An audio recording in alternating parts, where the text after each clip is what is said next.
read you just one more really, really short story. It's really, really short. And I think it's sort of like a palate cleanser. So after this, you can just go on and, it will be as if none of this happened. Or something.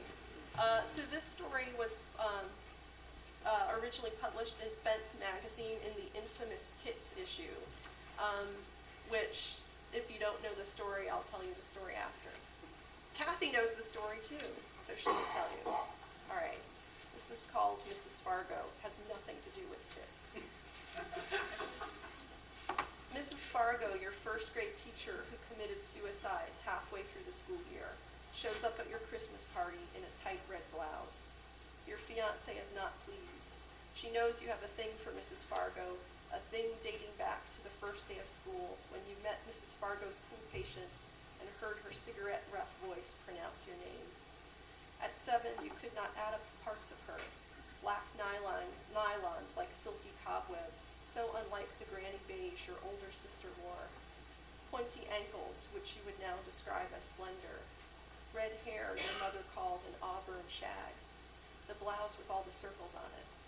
You stared deep into those circles during math, some of them formed by crescent moons joined at their tips. The blouse had a scarf, and you remember one of its ends resting on Mrs. Fargo's shoulder like a gentle hand when she turned to write on the board. Now when you wonder if you've become the kind of man Mrs. Fargo would approve of, you try again to add up her parts, but all you can think of are the red and green crescent moons making circles on the white field of her blouse. She leans now on the shoulder of a first grade classmate of yours, and they watch a roulette wheel spin. Your fiancé hisses in your ear, "Would you please tell Mrs. Fargo that redheads can't wear red?" You pat her arm as if to say, "Now, now," or "Yes, yes."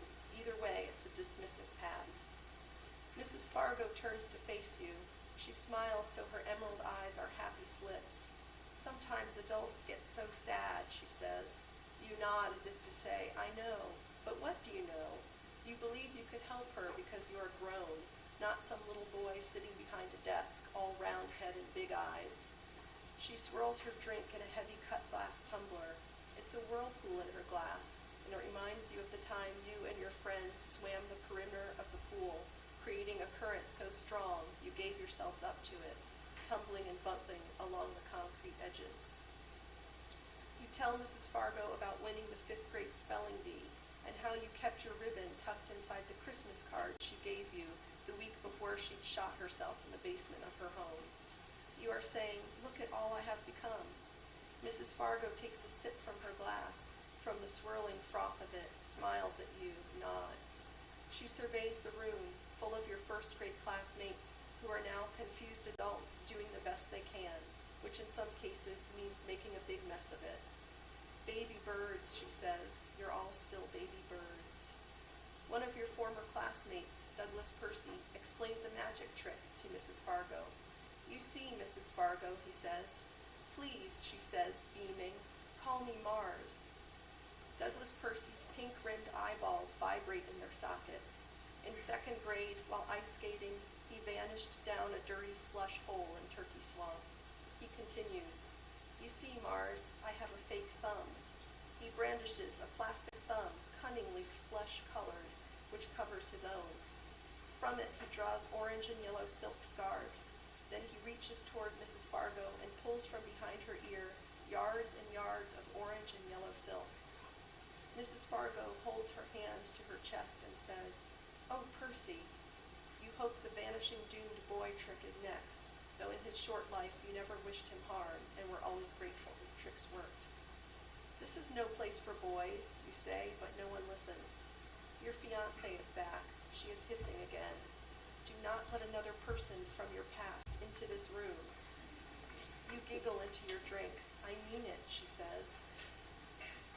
But it's Mr. McShane, the librarian who used to visit Mrs. Fargo's classroom and read to you in the class while you sat on the carpet that smelled of Fritos.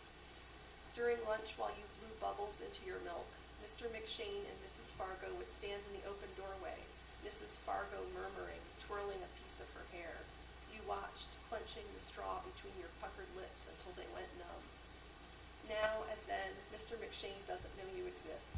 He walks up behind Mrs. Fargo with his fingertips extended like Nosferatu or Bela Lugosi.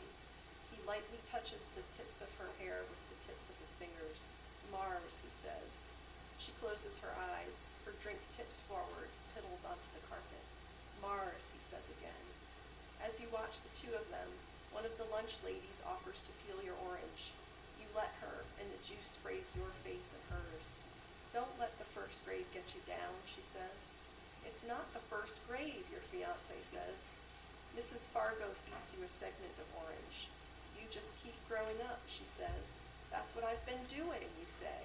Now that you have her attention, you tell her about your new job for which you've had to buy suits, and your clear-complexioned fiancé whose smart cynicism makes you wince.